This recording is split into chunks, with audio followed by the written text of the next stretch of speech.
No one ever meant for Station 47 to become a legend. It was built on the edge of the Lyra Drift, anchored to a lonely asteroid that spun just close enough to the main. Shipping lanes to be useful and just far enough from everything else to be forgotten. On a clear day, if you stood on the upper ring, you could watch freighters streak past tiny glimmers against the blue-black curtain of space, bound for places far richer, brighter, and more important than here. But for M. Hayes, Station 47 was home. And for a while, that was enough. M was an engineer, the kind who preferred the company of wires, pipes, and humming fusion cores to most people. They fixed pipes, patched holes, updated navigation beacons, and handled every problem, big or small, that came their way. Her best friend was Greeve, a maintenance bot. She, D, rebuilt so many times that nobody could remember what model he D-started as. Greave's boxy frame was dented, his paint was worn, and his sense of humor was entirely M's fault. The two of them kept Station 47 running. Traffic was always lighten or hauler with a busted thruster, stray courier lost in the dust, sometimes a passenger ship with engine trouble. Most of the time, M liked it that way, but not all the time. On the day the mystery began, M was in the station's main conduit, elbow deep in a coolant leak when the emergency beacon blared. They were in rough shape, burns, fractures, and the kind of trauma that told M this was more than just a random accident. M's heart thudded in her chest. She hadn't seen another human in years. Not since the Council closed the old Earth routes. There's something out in the drift. It eats ships, finds you when you use power. It tried to run, but it followed us. M and Greave suited up and hurried in, expecting the worst. The data with strange sensors showed a shadow, a region where energy readings vanished, as if something huge and invisible had swallowed the ship's power. Greave's optics whirred as he replayed the last transmission. Static, then a single chilling phrase. Greave's voice crackled over the comm. Incoming distress call, M. Vessel on approach vector. Hull integrity at 19%. Life support failing. Nobody believed them, except the few who never came back. M cursed, grabbed her tools and ran. M watched as her carefully maintained fusion core lost output slowly at first, then all at once. The ship was a wreck, a small alien cruiser, old and battered, trailing a cloud of vapor and debris. It docked hard, scraping the airlock. The Nyrans murmured old prayers. The boy asked, "Are we going to die?" Inside, they found 3 survivors, 2 reptilian Nyrans and a human child.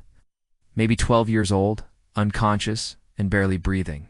Not a monster, but a machine, an ancient, enormous, hungry for energy, maybe left from some long-lost civilization, was blind to life, only sensing power signatures. They'd need to cut all other power, risking everything for a single chance to communicate. She taught Greeve to do the same. His little arms worry as he patched and soldered with a speed and skill only a friend could have learned. She carried the child to the infirmary, while Greave stabilized the aliens. When the child woke, M gently asked, "What happened out there?" Then, outside the windows, the stars blurred and bent. A vast shape, more shadow than substance, drifted past close enough to blot out the sun. The boy's eyes were wide with fear. For the first time in centuries, the Lyra Drift was safe. Its massive form rippled with answering pulses, patterns of light that mirrored EM's own signal. M replied. "But I need your help." M had heard rumors. Ghosts in the Lyra Drift, ships vanishing without a trace, signals that never reached their destinations. M and Greave welcomed them all, fixing what they could, sharing what they'd learned. The boy, whose name was Nico, remembered stories his mother had told him about the old Earth probes that used light pulses to communicate, hidden in patterns that even Council tech missed. While the survivors slept, M and Greave analyzed the cruiser's logs. It's learning. Over the next hours, Station 47 shuddered. Lights dimmed, systems flickered. Greave's voice trembled, almost human. There's something out there. It's draining us. I think it's alive." M didn't panic. She went to work rigging emergency batteries, rerouting power through old conduits, shutting down everything that wasn't critical. But because on the edge of the dark humanity and a little robot chose friendship over fear, as they worked, M saw the survivors huddling together, Not if I have anything to say about it together. They mapped the drift, charting the pattern of disappearances, searching for logic in the chaos. Greeve ran simulations.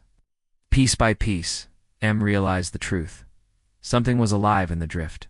It was defending its home, not hunting. M built a plan. She'd use Grieve's transmitter to mimic the old Earth code pulses of light and magnetism, a greeting and a warning. As the station's systems failed, M. Greeve and the survivors huddled in the dark. M held Grieve's hand. "You ready, partner?" Grieve's eyes flashed blue. "Let's make history." They sent the signals low, careful, repeating the ancient patterns. For a terrifying minute, nothing happened. The station shuddered, but the creature, the machine, slowed. Greeve translated. "It says, 'Hello.' It says it's sorry. Didn't know we were alive." M wept with relief. The power drain stopped. The stars brightened. The survivors left with new stories of a station, a human, and her robot who saved them not with weapons, but with understanding. Station 47 became a legend, the place where human ingenuity and compassion made peace with the unknown. Ships returned. The council sent envoys, curious and a little afraid. And every time a child asked how the drift became safe, M would smile, point to her friend and say, "All you need is a good plan, a brave heart, and someone you trust." For as long as the stars shone over the Lyra drift, the legend of Station 47 lived on. Not because it was the biggest or the strongest,